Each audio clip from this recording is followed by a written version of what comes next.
we were talking about obviously before we started recording, but maybe you could just give kind of a bit of a rundown of your background, Liz, maybe where you're currently at and like the business that you run, just to kind of paint a picture to a lot of people who might be tuning in listening to this. What is Mountain Edge Performance? Yeah, my name's Liz.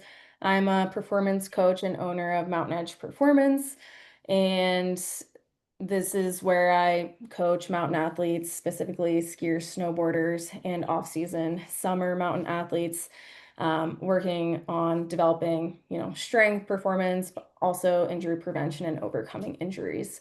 I work with athletes on a global level, so all over the world within the capacity of one-on-one coaching, group programs, and DIY programs for different seasonal shifts, Mhm. really.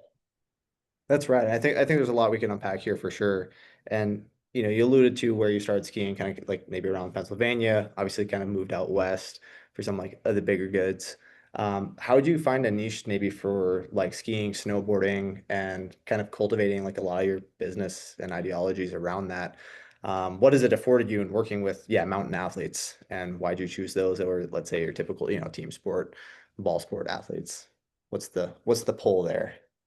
Well, I'm a mountain athlete myself. I ski, snowboard, mountain bike, trail run, hike, all the things.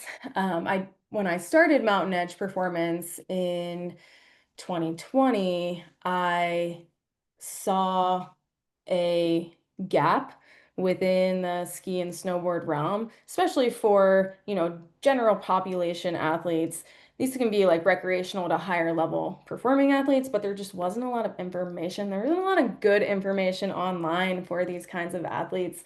And so that's where I took my business direction was really, providing science-based information for these athletes to be able to utilize in a way that was realistic for them and transferred to their sport depending on the season. That's rad. Was there something that sparked it like in 2020, like around the just because obviously COVID started around there? Is that something that was like this is a good time to do it, or was starting a business something that you kind of had on your horizon for a little while? What maybe pulled the trigger, like was, made you pull the trigger on it to kind of run with it and see where it could go? Yeah, COVID was COVID was definitely the trigger. I was working at a sports performance facility at the time and no one was coming in and we were like, I don't know where the world's gonna go, but I felt like it was a good time to kind of explore other options. I felt limited in my opportunities in the area, and as a strength conditioning coach, there's not a ton of other, jobs to explore other than at a collegiate level or, even like the US ski and snowboard. That was kind of it. And so I wanted to explore other modalities to kind of get this information in front of people, but COVID was the catalyst. Yeah, Yeah. that's cool. I think, you know, you saying that there was a pretty big gap and that you identified, right, within, I think, the field as a whole for sports performance and the mountain sport athlete, like unless you were probably at a really niche facility or, one of some sort of more call it underground type performance center, like myself included, I was finishing out my undergrad and I probably came across some of your stuff early on, right? And that's, I think, you probably attracted, I imagine, a good sort of customer base and or eyes at least to what you were doing, just because you were filling a much needed gap for people that I think at that time were very receptive and understanding of like, oh, there's probably something missing on the table. That being maybe some dry land performance stuff when we're not, exploring or competing in the mountains and things like that, which I think is really, really cool. To the programming side, like what I guess are some of the biggest challenges, learnings that maybe you've had having both like a remote and some in person? Maybe you'd speak mainly to like the remote aspect of business and programming, since I know I deal with some remote athletes just where I currently work. I Mhm. know it's very different. It's been a challenge of my own, but I'd love to hear you just speak to that, maybe some of the evolution from when you started in 2020 to where you're maybe at and like what that looks like now. Yeah. I started with the majority of my business one-on-one coaching. in person, and it has evolved over time as I've built out, programs that people can access.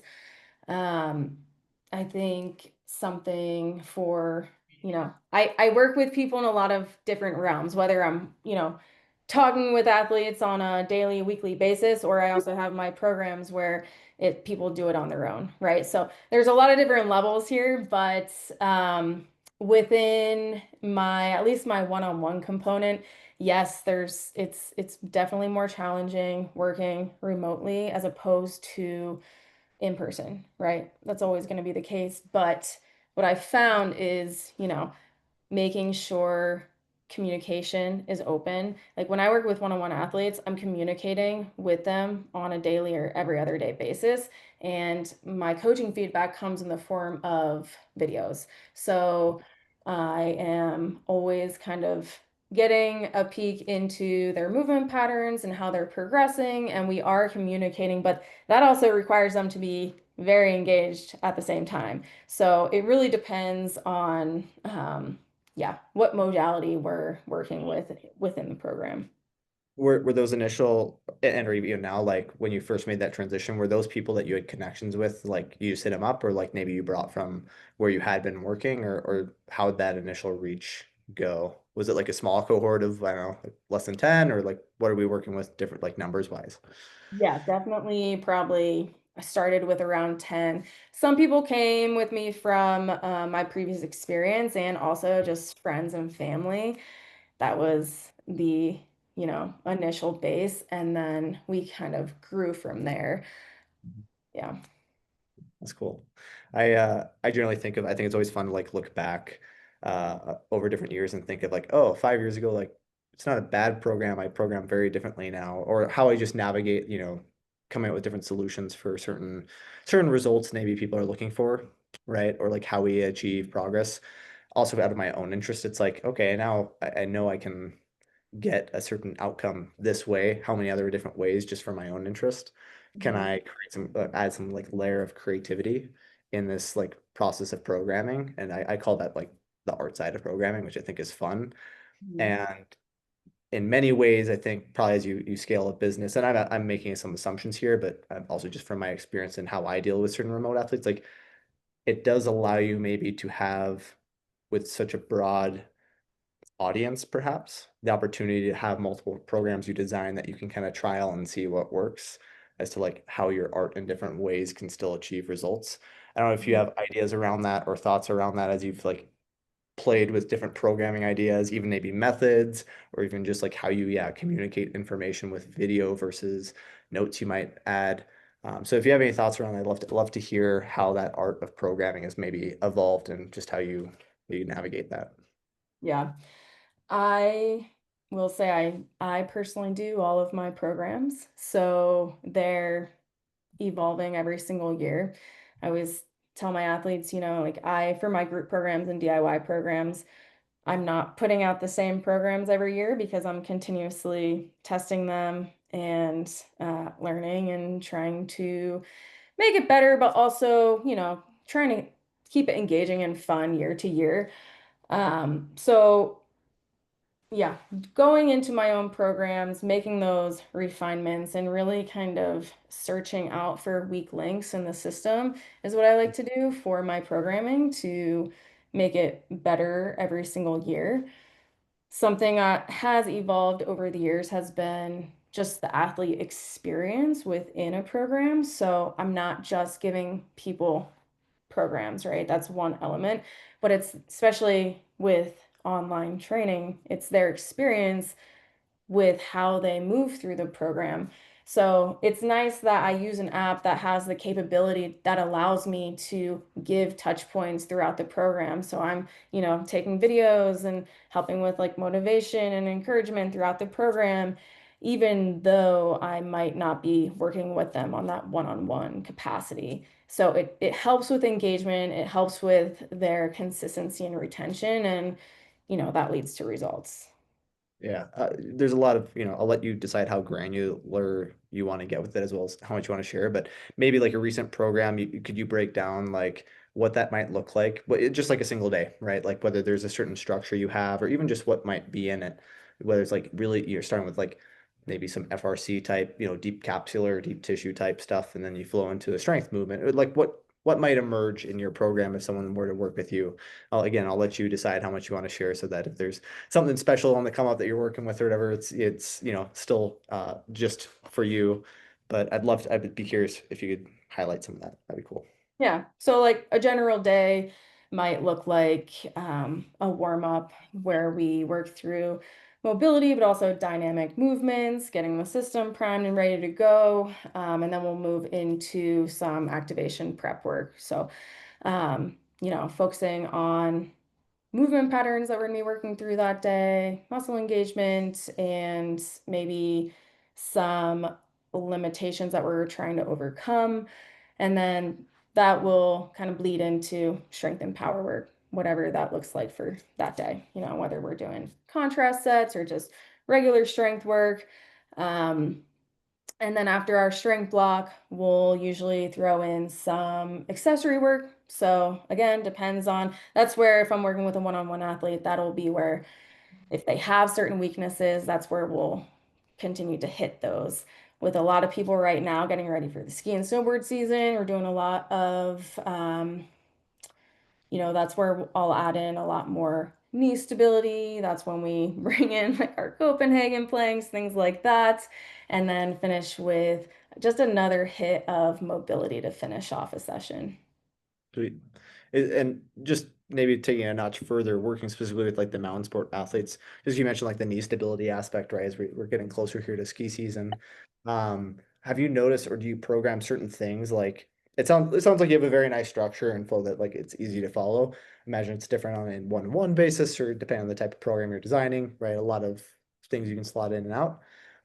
But let's say like for the mountain sport athlete, are there things you've identified that are like needs that weren't being met and that you really have found like useful to include? Or at least even just how you communicate or emphasize it that much more for the skier or for maybe a trail runner or something like that.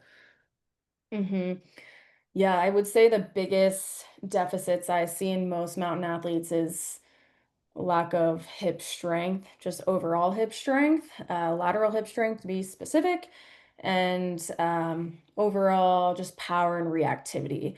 I think a lot of people when they train, especially when they train on their own, they're doing strength, but it's just one mode of strength. They're not focusing on maybe speed of movement or range of movement, things like that. And so that's definitely something where in the accessory work we'll play with that stuff. Mhm. I think there was talking earlier I've seen on Instagram or some combination of both. You've had a couple of knee issues or challenges in the past yourself, is that correct? I have, yes. What has that maybe taught you just in your own programming or understanding the human body and like how has that like informed some of your program for like the reducing injury likelihood, like the in anticipation of, as well as maybe people you've worked with that are coming back and you are helping them get back to performance. What are some learnings there maybe? Learning, so I've definitely strained my MCL a few times snowboarding. That's like the biggest knee issues I've had is just from, like blunt force trauma. So, Going into rails or what's going on there? um, just eating it and falling in a weird way and yeah, but snowboard and skating, Yeah. same situations there. And What's the phrase if you're not falling, you're not trying hard enough or something? exactly. So we don't like it, but being having just that overall durability in the first place, this is something I coach my athletes, but from experience as well, when you train year round and you already have that durability and strength built up, you can come back from your injury so much faster. And so that is a huge plus. But the Mhm. bigger challenge, I think, is more so the mindset challenge as opposed to maybe the physical limitations, because oftentimes when you're coming back from an injury, it's not a linear process. And when you think you're on the come up, you might take a step or two back. And, you know, as a coach, I try and educate my athletes that that is a part of the process. It's not necessarily a bad thing, but something to tune into. And we're just trying to take steps forward based on how they're adapting to training on a weekly basis. What does that education look like? I'm always curious as to how different coaches navigate. Like, I always think communication is king for a lot of reasons, like everything from expectations to education and information, transparency. Are those little conversations that just happen like organically in a session, like where between sets you're just, chirping each other, but then you drop some, knowledge bombs or something that they like over time pick up on? Or is it a little more formal as like you're doing your weekly check-in separate from the session, some combination? Just yeah, what's that look like? Yeah, it's definitely both. So whether I'm working with someone in person, we'll chat before or after a session, or if I'm working with someone online, we'll have monthly, 1 to 2 monthly check-ins via Zoom where we just dive a little bit deeper into how they are responding to their program, but also the mindset challenges that have come with the process. And that's where we'll kind of tease out some of these factors that, might be holding them back or just they're, scared or they're just, that's just top of mind. And so that's where we will dive a little bit deeper. Okay. Yeah. Yeah. I am curious, sort of related to maybe your perspective of like sport programming, your business.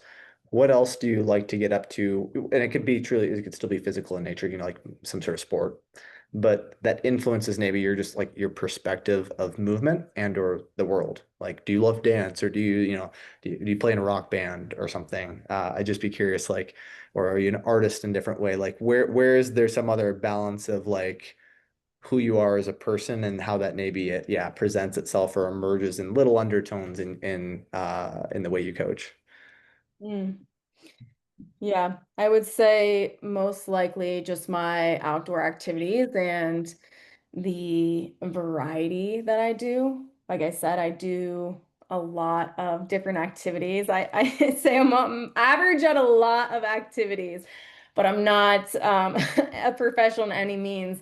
But skateboarding, my freestyle background with skiing and snowboarding plays a huge role.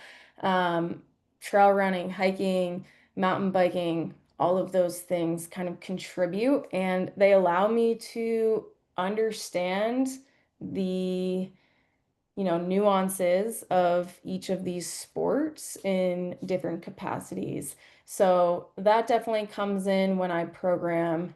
And I would say something else that's important to me in terms of lifestyle is just overall well-being and mental health. And so that is something that I prioritize and I help educate athletes on within our training as well. And it's kind of, yeah, an undertone, if you would, um, that I integrate into more of the education piece within training. Yeah, that's cool. I think too, it's kind of cliche, but like movement is medicine. Like I'm someone that I just love to move in any way I can. Microdose it throughout the day, call them movement snacks, whatever you want. But also the fact that like you still have, some people call it skin in the game. I sometimes call it like you're still in the trenches. Like you do what you're asking of maybe those that you coach. Maybe it's different, right? That you're trail running and maybe they're mountain biking or something, but you've tried mountain biking. It's just maybe not as big an emphasis this summer or something, which I think is rad. Like just to stay connected and show them, right, that you're learning something too. That you maybe are in their environment and that they have something that they can teach you too. So it's just this nice reciprocal relationship that you can facilitate. Not to hone too much in on all the activities, but is there one that stands out to you this summer that, either competition wise or like expedition wise or something that like was really fun experience that like you learned a lot from, whether it's, I don't know, a day trip or a bigger experience or something? Yeah, this summer was definitely the summer of more trail running and hiking into a little bit more technical terrain and hitting more mileage, more elevation, more peaks in different areas. Is that something that organically unfolded just as like your interests like pushed you that way, or is that something that you kind of went into like this coming out of the spring, you're like, this is kind of something I want to explore and I'm going to lean into more. Yeah, it happens organically and Yeah. it's a little different every summer in terms of where I kind of shift Yeah. the majority of my time into. But yeah, I got into it, when I first moved to Salt Lake, and it's been just increasing from there because it's so fun. Nice. Was there a big trail or something that you did, or just one that felt like a really big accomplishment, or is that still yet to come? Obviously, you still have more time. What is it? 5 more days of summer before fall. Oh yeah, my big pursuit days are for the summer definitely done. Did a lot. Went into the Tusher Mountain Range in like central Utah. Did some peaks in Montana, which was fun. Different environments and definitely pushed more elevation gain and more mileage than I have in the past in terms of previous summers. So just, really exploring, expanding my capabilities each year. It's fun because, 5 years ago, I would think that me accomplishing that would have been crazy. And so, here we are, still exploring, still expanding, and it's been great. Yeah, I think things like that are awesome, especially when you can like be out in nature, right? And everything from like tackling like, all right, I've built some level of tissue tolerance and capacity. I'm also trying to push, the performance side. Like I'm testing what I'm capable of.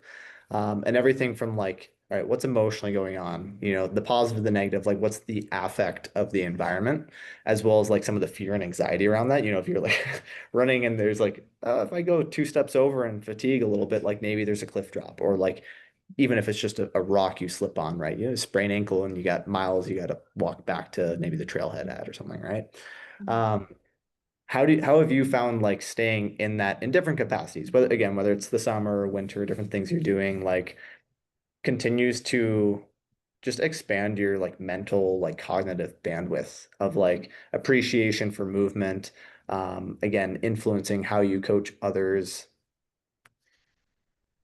What's that look like? How do those experiences? Yeah. Yeah. Continue to have those experiences as opposed to an example might be like a retired athlete, right? Where it's like they start to, not that that's bad, but it's like they've had a lot of experiences where it's like they now look back and think, oh, this is was my mindset or mental headspace and how I navigate it, but I no longer kind of test that anymore.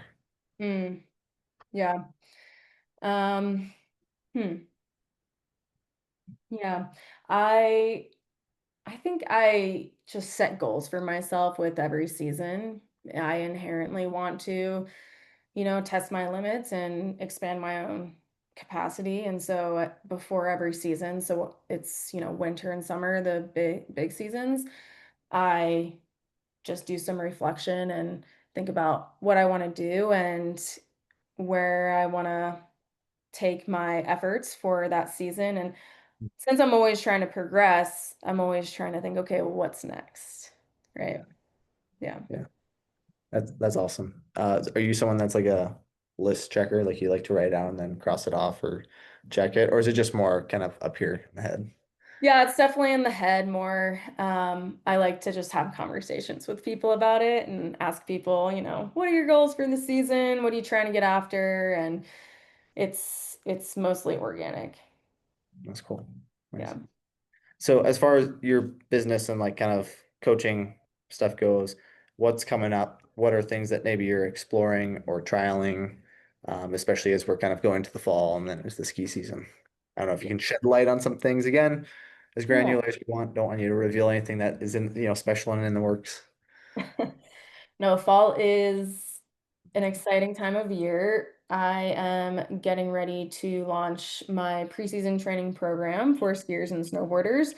And so new this year, I've been my preseason training program has been evolving over the last 4 years. And this year I'm excited to bring in specific disciplines into my preseason training. So it's not just one preseason training program for skiers. It is my programming is based on how people actually ski or ride on the snow.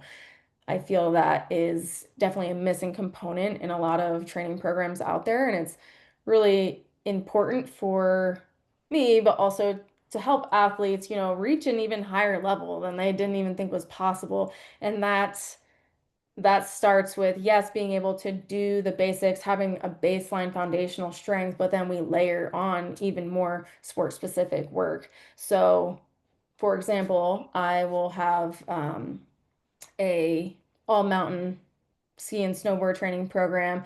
We'll have backcountry and freestyle, and then ski patrol for this year. Nice. Yeah. Can you just again, not because I want to get too granular, but I do find this interesting. Maybe like tease apart like that program, right? The specificity of how you might have ski patrol train versus those that, want to send it off jumps, free ski, park, pipe, et cetera. Like if you just tease apart like some of those differences where there's similarities, but mainly where those differences in either in cues or actual like exercise selection might be. hmm So I'll have everyone go through a 4-week foundational training block just to build foundational strength, stability, tissue capacity. And then from there, everyone gets, deceleration, landing mechanics focused work. My all mountain athletes and my I mean everyone really does, but where the nuances lie are in my freestyle athletes. I'll have them do a lot more rotational work, a lot more, non-traditional strength work because a lot of those athletes, if we look at that from a cultural perspective, they're probably not attuned to the gym in general. So I'm taking that into account, just getting a little bit more creative in that process. For ski patrol, obviously they need a lot more upper body strength and power to be able to handle, they're literally lifting bodies and things like that. So taking that into account, and then my backcountry skiers and riders, they need to build more of an aerobic base. So we're going to take that into account. They need more uphill muscular endurance work. So we're going to take that into account as well.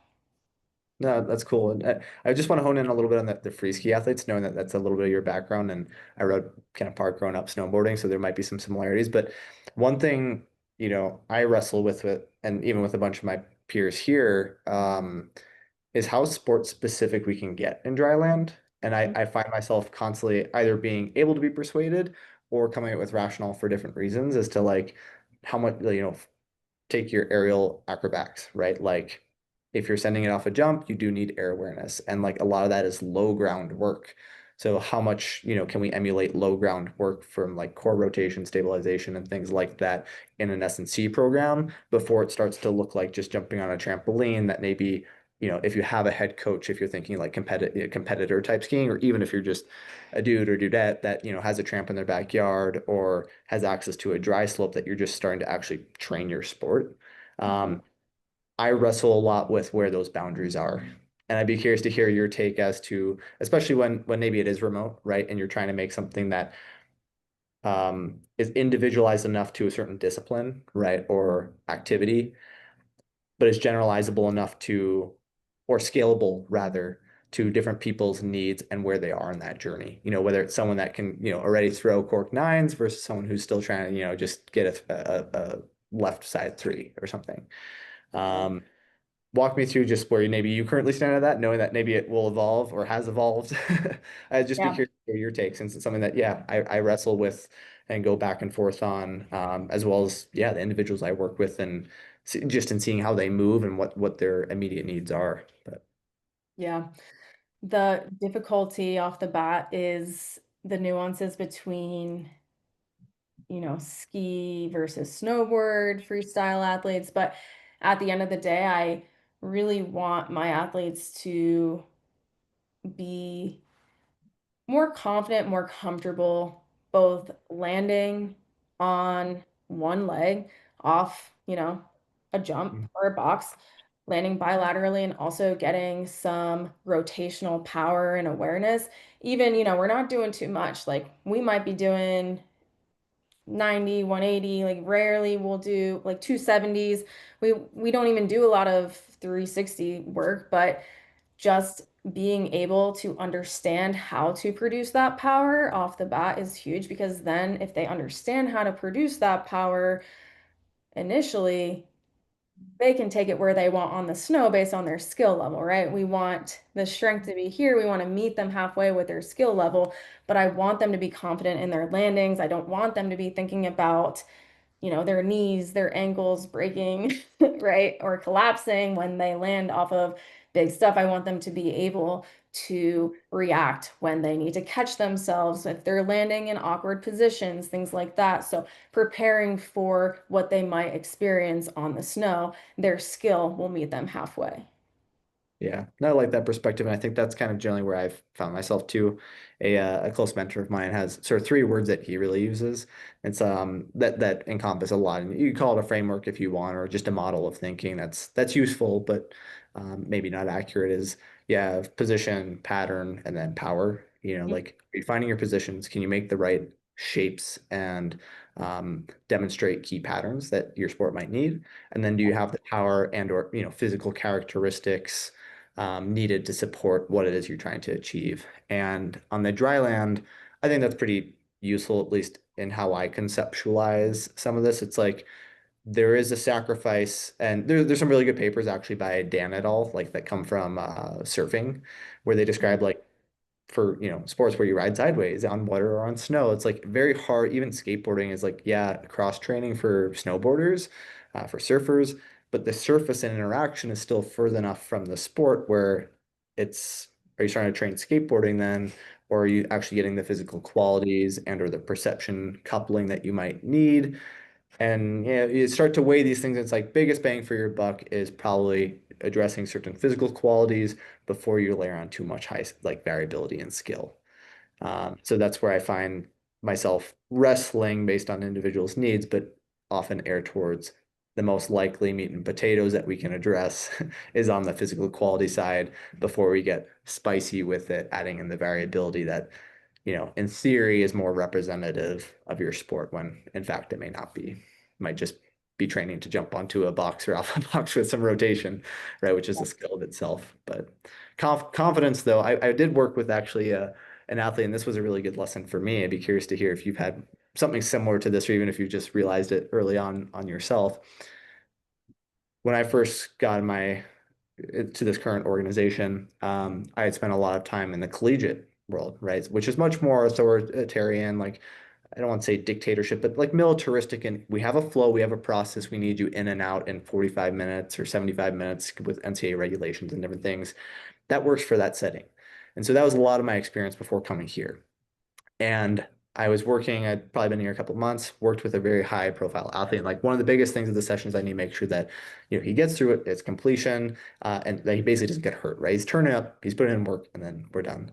And this is just a really good like learning moment I'm sharing uh, that needed to happen for me was he starts throwing this football with me for his warm up. And I'm thinking, all right, this athlete's like a very well renowned free ski athlete. Like, why are we throwing football? So like just trying to break, the ice a little bit with him, having some social conversation, and then like asking, oh, so like where are you from? It's like I'm from Indiana, and he's like, so you play football? He's like, no. I was like, you watch football? He's like, no. It's like, I just thought it was a ball and be fun to throw. And so this session kind of continues to go on. I'm starting to realize like, oh, okay, like he might not actually be looking to like lift heavy or, like get a particular intended stimulus that I thought he was after. And we get probably about halfway to two-thirds of the way through the session. We get to the last portion roughly, which is like a Metcon, right? It's going to take him 15, 20 minutes, get the heart rate up. I said, all right, so this is the same circuit. There's more rounds than there were last week. You know what to do? He's like, yeah. He's like, I just need to get more confidence. I was like, talk to me about what that means. He's like, oh, each summer I just kind of switch up what I do because the biggest thing that's actually going to help me improve is just my confidence. So last week I did whatever, 3 rounds. This week I'm doing 4. I now know I can do 4. And I'm just thinking like, wow, this is such a simplistic but easy way to think about this for so many people and athletes at a lot of different scales. I was like, this was a lesson I didn't know I needed, But the way this athlete I was working with presented it was like, all right, that's going to stick with me as to sometimes the thing you're chasing, whether it's in movement prep, whether it's one of your key meat and potato stimuluses, can often translate well to performance based on that mental aspect, Mhm. confidence, or what else have you. So Yeah, that's yeah, funny. That's awesome. yeah. The simple things sometimes. Yeah, for sure. Which actually just think is simple things.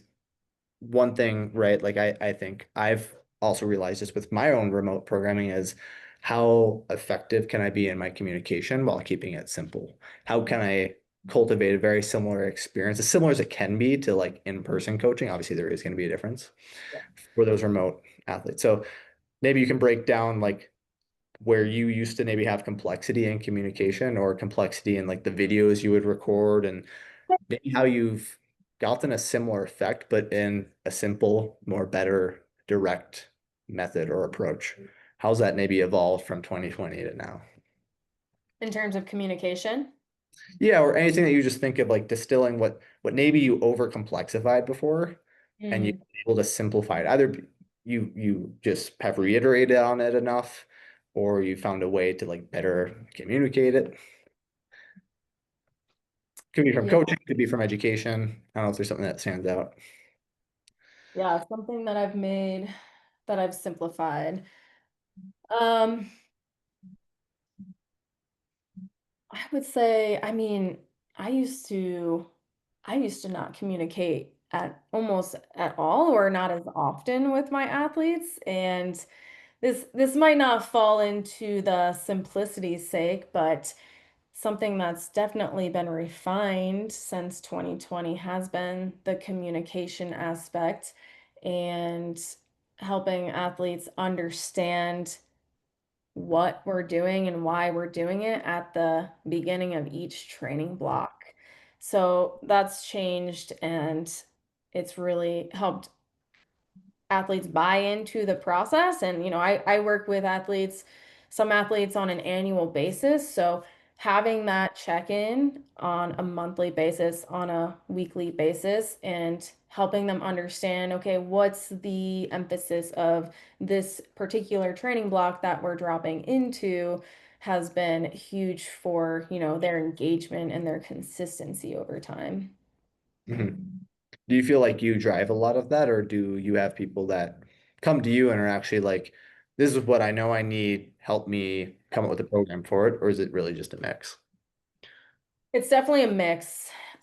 When I start with people, I always, explain certain expectations that I need of them in terms of communication and their ability to communicate and provide feedback directly translates to their success. So I can understand, and if I'm not working with them in person, so I can understand how they're progressing and how they're adapting to what I'm programming. And so I can make those small tweaks in their programming week to week as well. Nice. Yeah, I do a very similar thing. I actually it's a term from ecological psychology and dynamics called co-design. Most people just call it collaboration. It's like I want my athletes or whoever, even the head coach that I'm working with, right? If it's a team-based scenario, like if I'm coming in and we have a new athlete, like what third of the program, right, can be kind of co-designed by the athlete where I'm meeting them where like maybe they've had strength coaches in the past of things that they know they like. What third can be kind of like coming from the sport or head coach as to what they themes they want to see from the athlete, or even this could be another component of like the athlete's goals, right? And then that last third of being like, all right, well, what principles and what are my methods about actually like getting the targeted adaptations we need? And it's like this really nice co-design collaboration in like thirds that I like to think of. And it will probably like at different times of the season, or whether it's you're the first strength coach someone has, or whether you do or don't have a head coach you're working with, or the different parties, those sort of thirds might be dialed at different degrees. But that's how I like to conceptualize things like that. And um, but yeah, so Yeah, the collaboration is huge. It really makes, yeah, it just makes the program more effective. And, you know, I guess for the last 3 years, I've been able to build a network of other professionals that I partner with and work with that I often collaborate with, at least my one-on-one athletes, especially my return to sport athletes. So I have a physical therapist that I will collaborate with. I have a sports psychologist that I'll collaborate with. Even, therapy as well. And so it's nice to be able to have those resources and that expertise to pull from and integrate because it helps everyone level up. As far as like that network and stuff, I am curious in you finding this, identifying this gap, right, in action winter sports, mountain sports. Have you learned a lot from athletes, or are there like role models that even before you created your business that like were profound influences in how you still program or just how you perceive certain principles or philosophies? And if so, maybe could you like speak to what that is, or I don't know if you're welcome to name drop if you feel comfortable with it. But I'd be curious just to like, yeah, who are your role models, influences that now you've, taken and made your own? In the strength conditioning realm. Yeah, or broader like performance world, physical therapy, strength conditioning, etc. Yeah.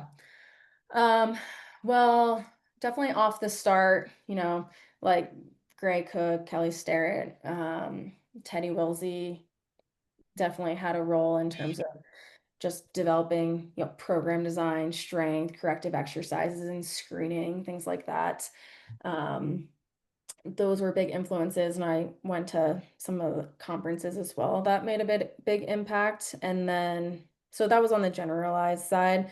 And then moving more into the ski and snowboard specific realm, um, definitely Darren Roberts, read his book, as well as going and learning from Tracy Faber. That was huge.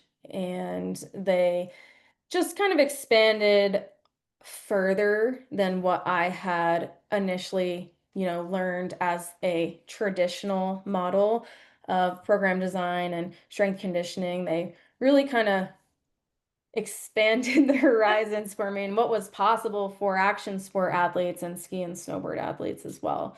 So that has been instrumental in the last few years for sure. What kind of mind shifts have those been? Like going from maybe this, not to say it's wrong, but like more traditional model to opening your mind to some of these, like there are a lot of other ways to navigate problems. There's many solutions. Yeah. How does that present, I guess, in your programming now, or just your thought processes? Yeah.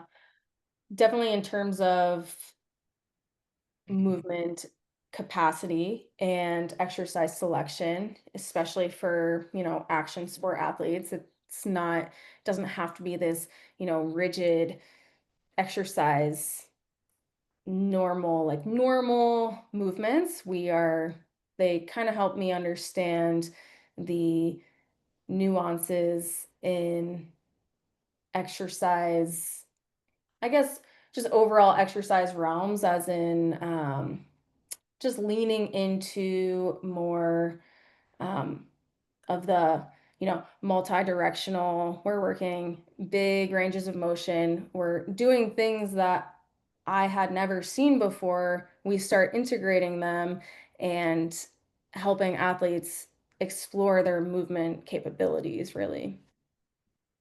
That's rad. I had a very similar kind of experience. My route, as I alluded to, is like much more collegiate. I have leaned a lot more into seeing sort of movement as a problem solving, like a creative problem solving practice to emergent alive problems. Um, which when I conceptualize strength conditioning that way, has at least from a programming and like daily interaction, like coaching, has helped me and just shape my own perspective. This is just how I view it currently.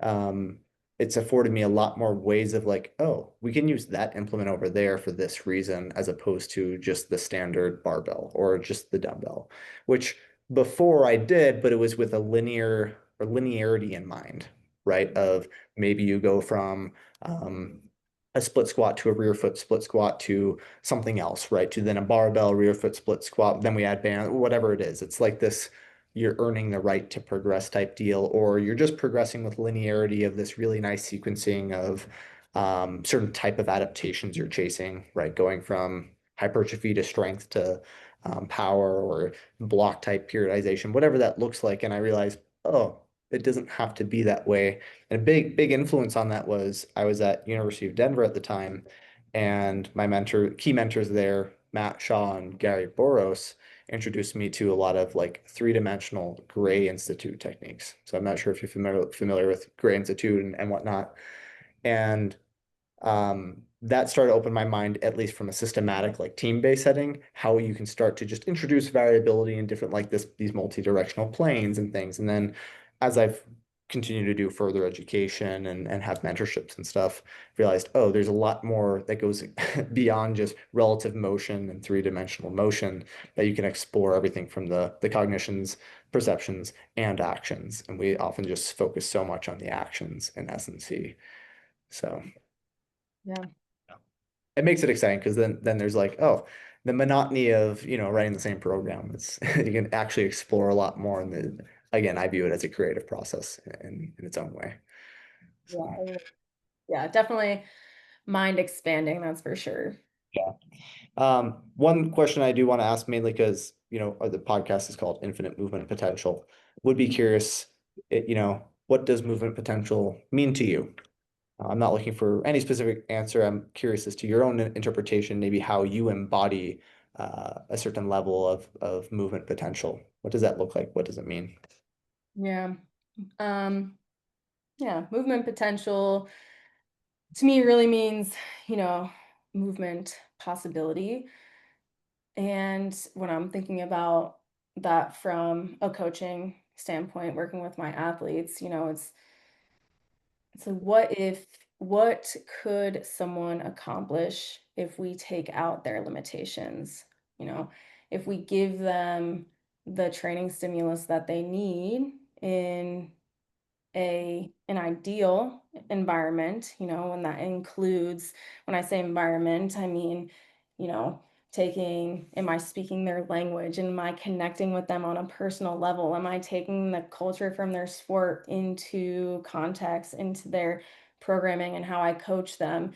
It really opens up movement freedom for people. And I will say a lot of times I have athletes that come to me and they have been told that they cannot do something, whether that is from a doctor or a loved one or someone else.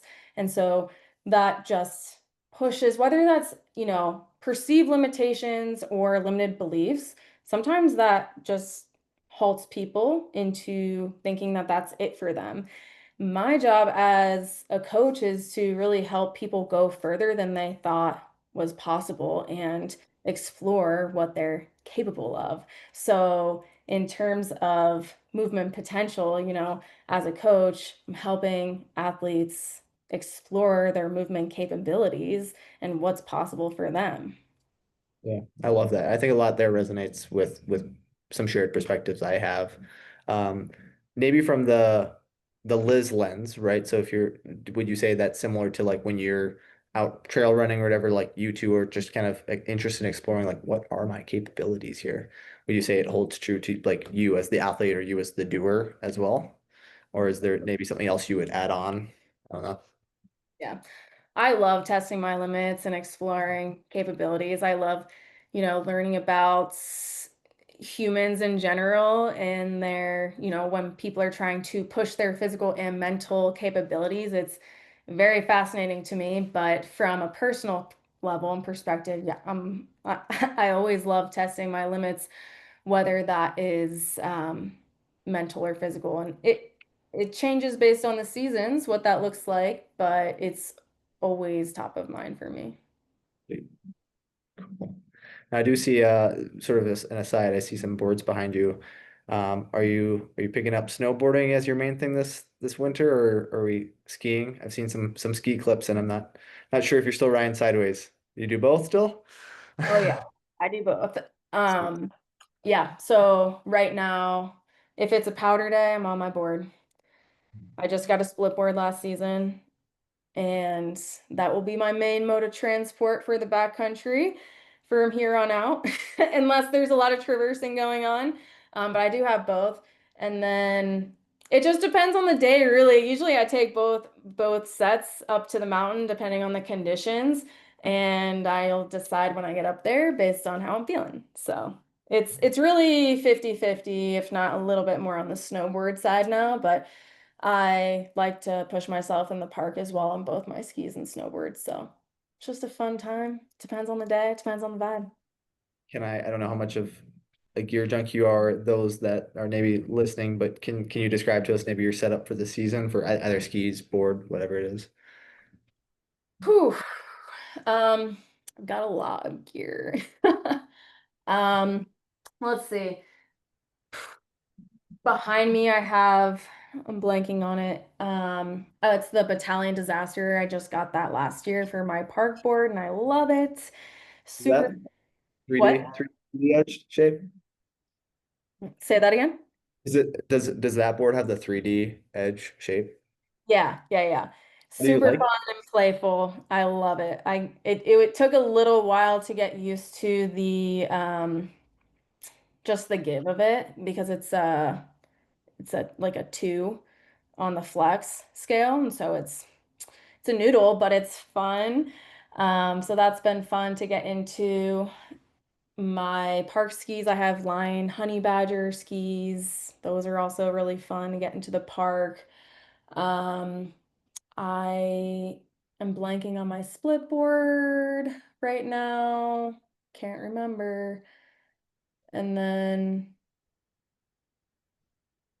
my powder board is I'm blanking on all these. I'm like, I haven't gotten them out since last season. The Mind Expander from Jones. I love that thing for powder day. That's the board I'm taking out. Nice. Sweet. And I imagine that's probably stiffer. Is it directional or Yeah, yeah, it is.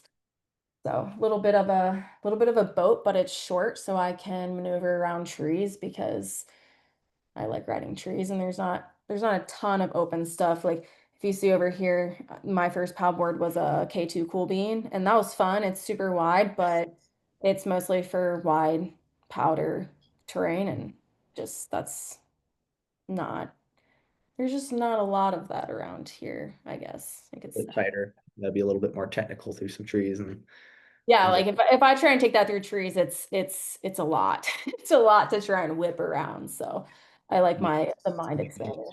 I can take it wherever. Nice. Yeah. Sweet. Yeah. Well, if people want to get a hold of you or find sort of, your business, what are some links and or places that people can connect with you? Yeah. So I'm on Instagram at Mountain Edge Performance and my website, same thing, mountainedgeperformance.com. I have all my programs on my website, upcoming preseason training programs coming out, lots of free resources for, just keeping the knees strong, got some recovery sessions on there, things like that. Those are the two best ways to check out my work and connect with me. So those that are maybe listening and have been slacking on some preseason prep, when is your new program dropping, or is it already dropped? No, we will start October 6th. Okay. Yeah, for So preseason. people still got time to jump in on it. It's not Yeah, too yeah, late. yeah. Well, you can jump in a little bit before, a little bit after, but October 6th is when, well, we're all if we're joining up with the crew and joining the team, that's when we will all start getting after Sweet. it. Awesome. Well, good luck with that. I do appreciate you taking some time out of your day, Liz, to connect and share kind of what it is that you've been up to, some learnings, and yeah, thank you. Appreciate it.